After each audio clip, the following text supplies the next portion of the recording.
Welcome to a special edition of Mensch, Gott out here in this lovely cafe. Our special guest today is Dr. Peggy Banks from Florida in the United States. For some years, Peggy lived two lives. On the one side, she was a successful businesswoman and a fitness instructor. People really looked up to her. But at home, Peggy was living in personal hell as a victim of domestic violence. Welcome, Peggy Banks. Thank you, Marcus. It's good to be here with you. What was going on at home at that time when you were in that bad relationship? Well, it was really a living hell. There was a lot of anger, a lot of yelling, a lot of hitting, pushing. I'm sure it's really difficult to talk about that, but may you give us examples of what your life looked like?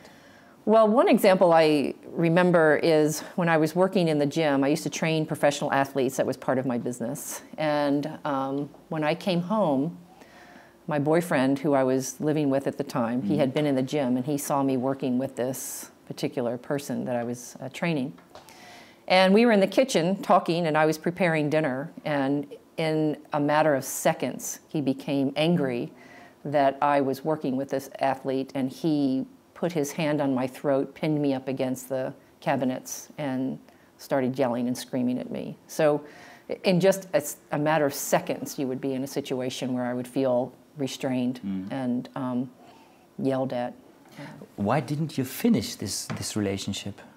Well, I tried several times. And, you know, with domestic violence, statistics tell us that people will go into that relationship and go back to that relationship up to 13 times before they're actually set free. Same with you? Yes, that's what I did. I would break up the relationship, and then I would go back. You know, I was and dependent. Why did you go back? Yeah, so you said you were I was dependent? dependent on him for my identity. I was dependent on him for love.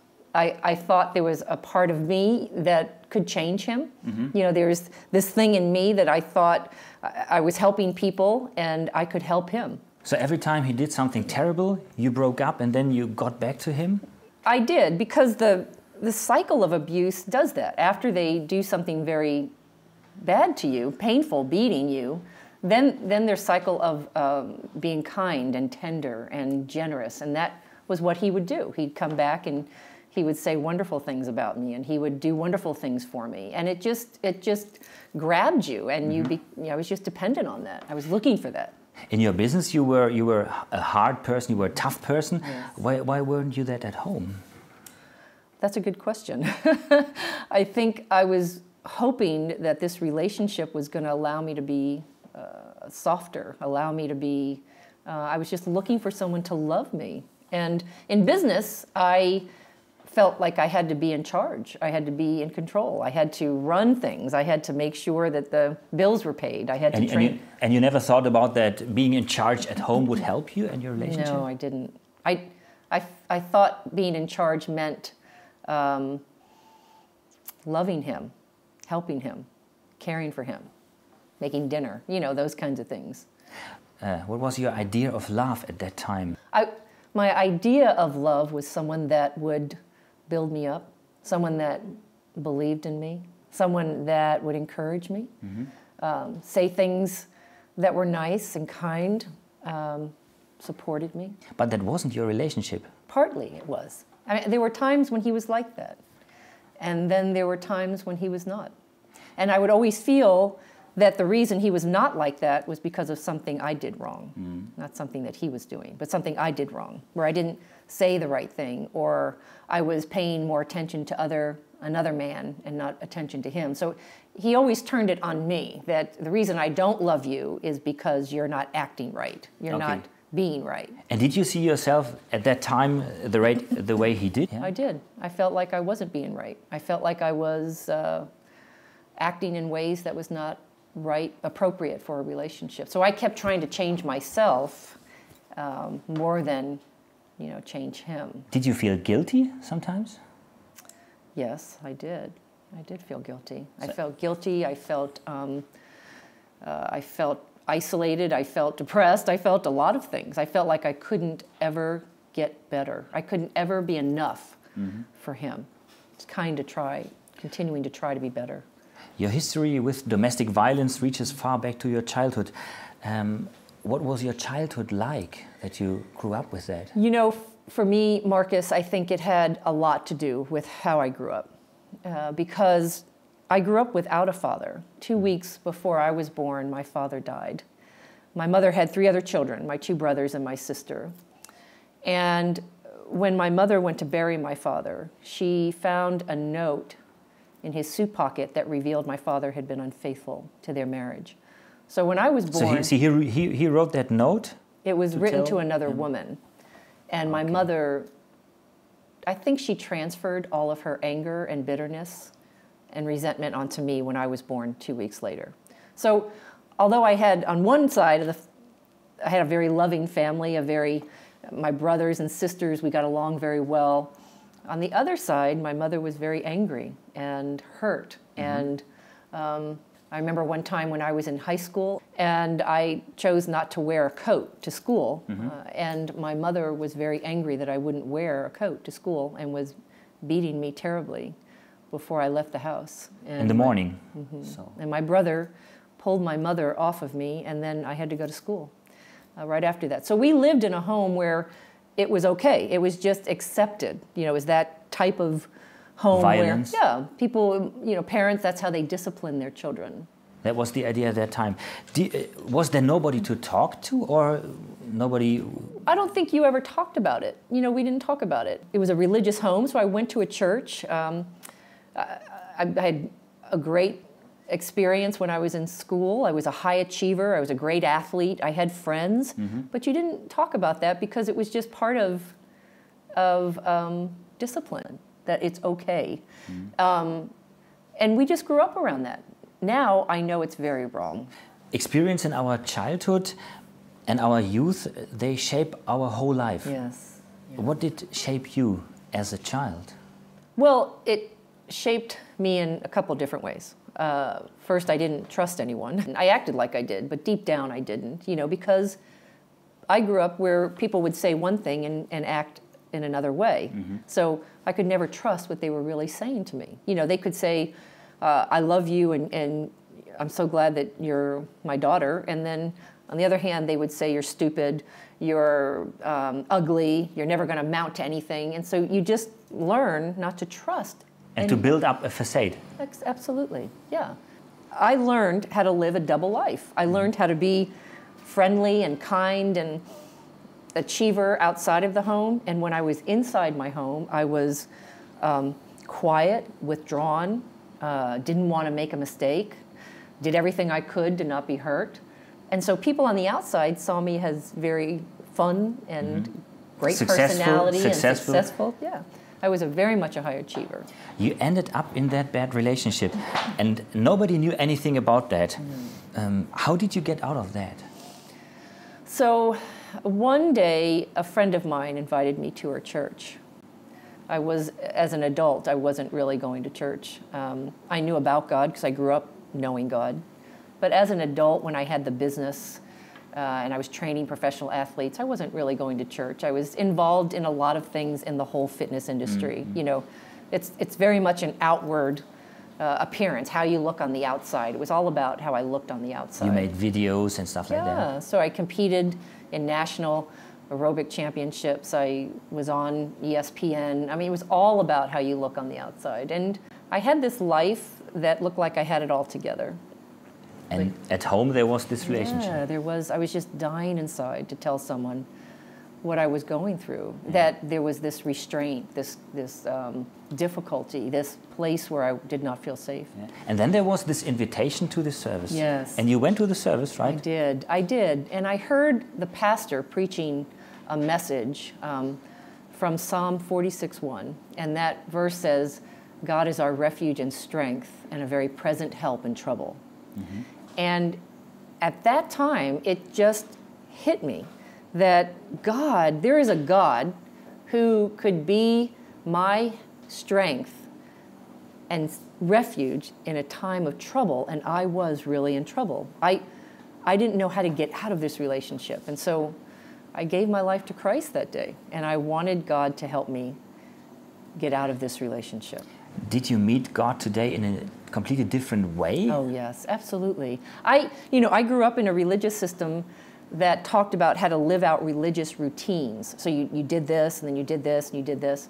Where that pastor made me see that it was about a relationship with Jesus. I didn't know what it meant. All I knew is that I wanted it.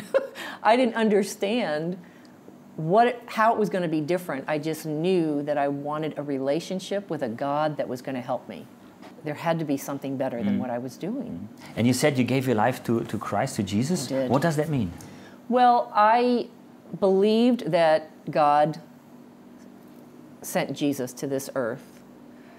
He became flesh. He became man, lived on this earth. And he lived to tell us about a God who loves us. And so if we believe that, the Bible says that we can now enter into a relationship with God because of Jesus.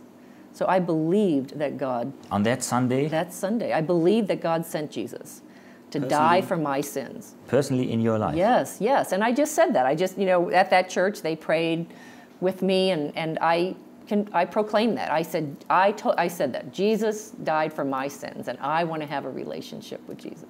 Did it change something? Or? It changed in the sense of I was willing to do whatever it took to have this relationship. And God was your shelter in times of trouble. Yes. So you went home. What happened then?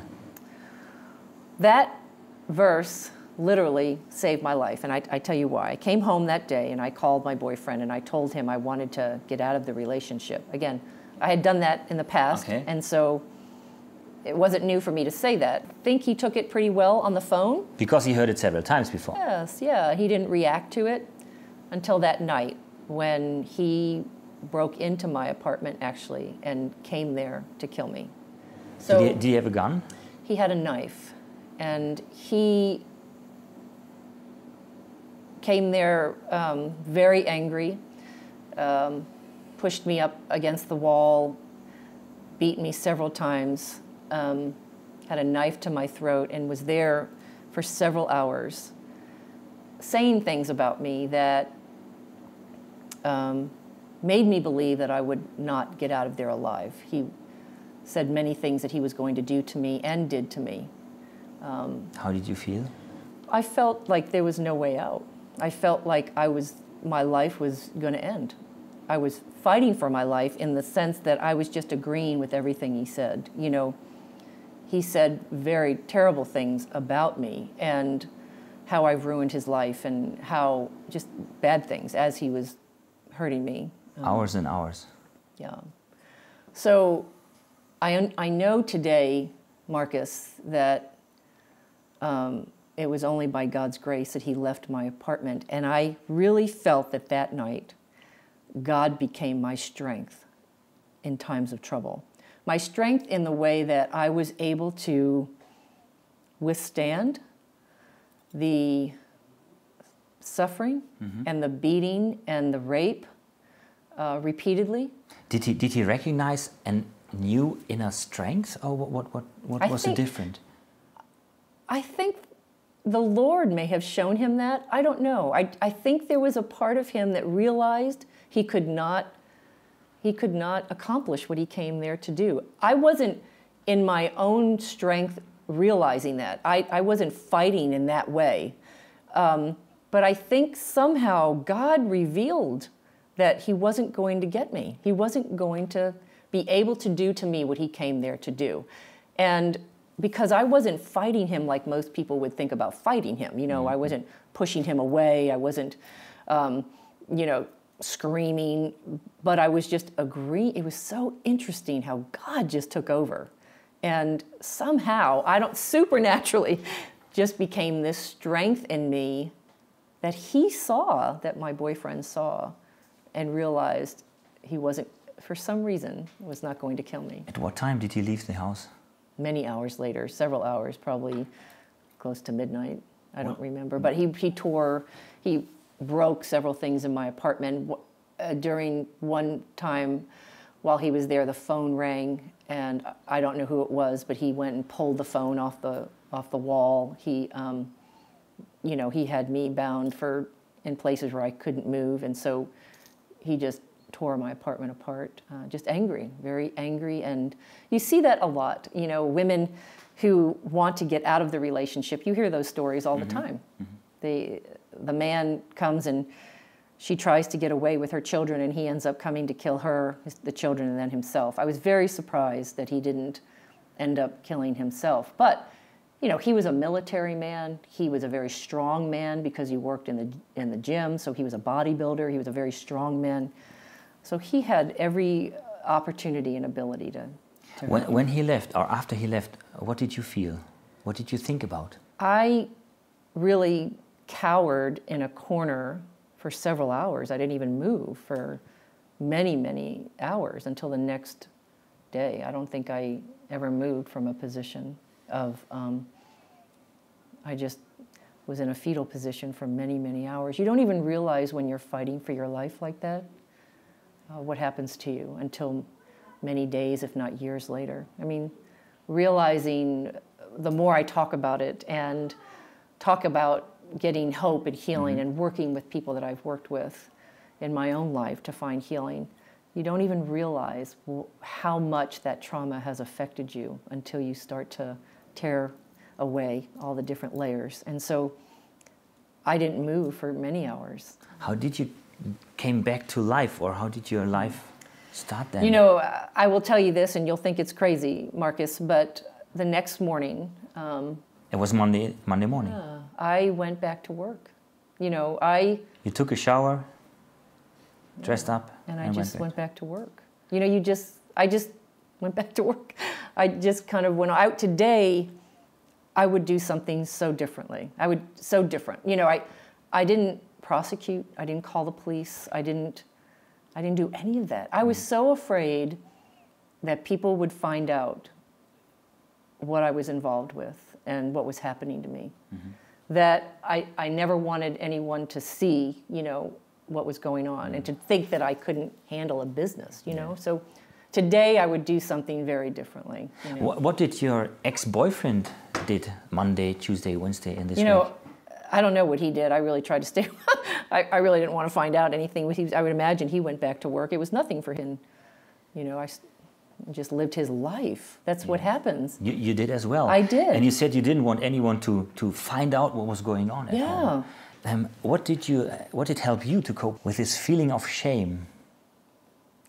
You know, I don't think I really dealt with it for many years. I jumped into the church. You know, I started going to church. I started to go to a Bible study. I started to make friends, but I don't think I really dealt with it for many years. During one of those Bible studies, God got a hold of my heart, and I actually opened up and told someone everything that I had been through. You were deeply traumatized for many years. Yeah. So, but that was like 5 years later. And so you got out of the trauma, like open up yourself? But you know, I will tell you this, which is so amazing, and this happens, and I admit it today, that even after that horrible situation, because of the dependency, the codependency on this relationship, I wanted to be back with him. I wanted to go back into a relationship with him within 6 months, you know. But I had enough people around me that I didn't make that choice. But you still have this desire because that's what you know. I know abuse a lot better than I know love, and safe love, and kind love, and compassionate love. I knew abuse a lot better. So many times when you get into good relationships, you kind of sabotage it because you know the abuse better than you know the love. And that happened for several years. But you said after 5 years you opened up. Yeah. Why did you open up? Why did you tell anyone what was happening? I couldn't go on with my life being a lie. And I was in a lot of pain. I was in a lot of pain. Emotional pain. I was suffering from just fear. I had a tremendous fear of covering up so no one would ever find out. So I was building all these different walls around me that Even I thought, years after this terrible night? Yes. Once I opened up, and I opened up to a woman who was in a crisis pregnancy center. She loved me right where I was. She just listened to me. And then, you know, she didn't react to everything that I had been through. And she just responded with love. And she guided me. And I started to read the Bible for myself. I started to pray. I would get alone with Jesus. I would read the Gospels. And he became the lover of my soul. He became that person that I found safety with, the person that I could trust. And the Word just became alive in me. Mm-hmm. Wasn't there a moment when you were arguing with Jesus? Why did you have to go through all this pain? You know, God was so good in that I never argued with Jesus that I had to go through this pain and suffering and abuse. I did argue with Jesus to why I grew up without a father, why I didn't grow up with a good role model that could teach me about a love. You know, but I think today, when I work with women, I want them to find truly their safety, a safe place and a secure place with Jesus alone. Because as much as we have good fathers, I'm sure you're a wonderful father, Marcus. Hopefully.